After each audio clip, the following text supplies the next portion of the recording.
Watch this! Okay, we're on to our third exercise for chest press.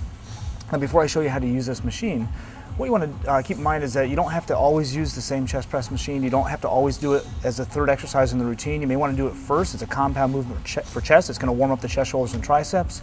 Perhaps you can do a light chest press exercise first and then do a hard set of push-ups as a first exercise instead. Kind of alternate those just for variety of the muscles and your mind, just to kind of keep changing things around so you don't get physiologically and psychologically stale. Just always keep on doing something different. When you do a chest press though, it's the same motion. It's that horizontal humeral adduction, bringing your arms together and bringing your shoulder blades forward. Now the pectoralis major, the main muscle in the front of the chest, is really this motion right here. The pectoralis minor, which provides a little bit more size from underneath and a little bit more stability, is more that scapular abduction, bringing the shoulder blades forward. But the key when you're working chest, a lot of people tend to work chest a lot. They just like it. It's the mirror muscles. The chest and the biceps are the ones you see in the mirror, so you want to make them look good. You have to make sure you stretch them out a lot, make sure they don't get over tight.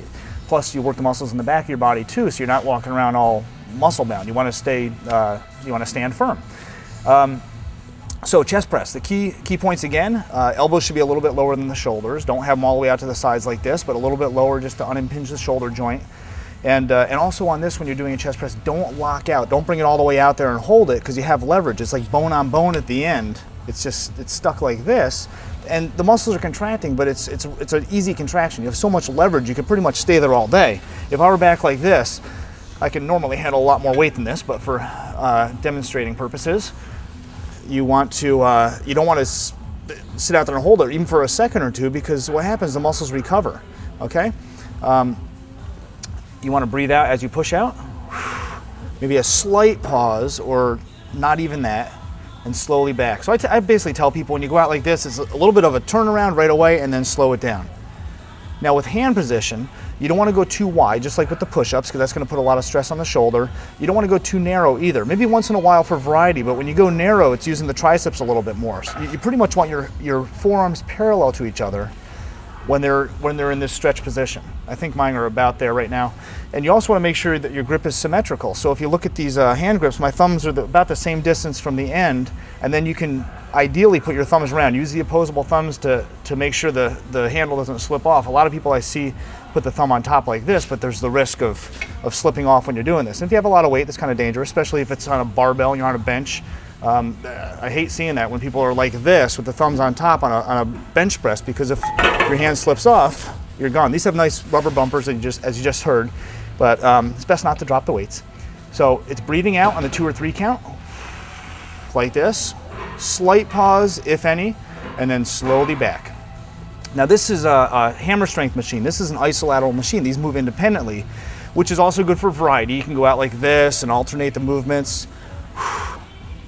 So you can do that kind of thing, alternate like this.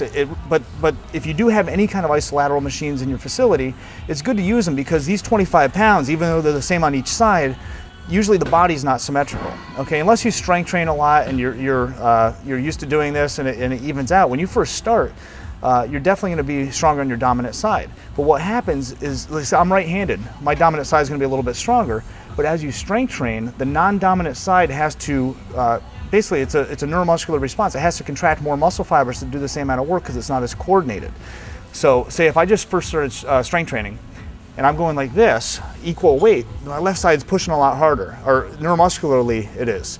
So more muscle fibers are contracting, they're gonna get bigger and stronger faster until they even out.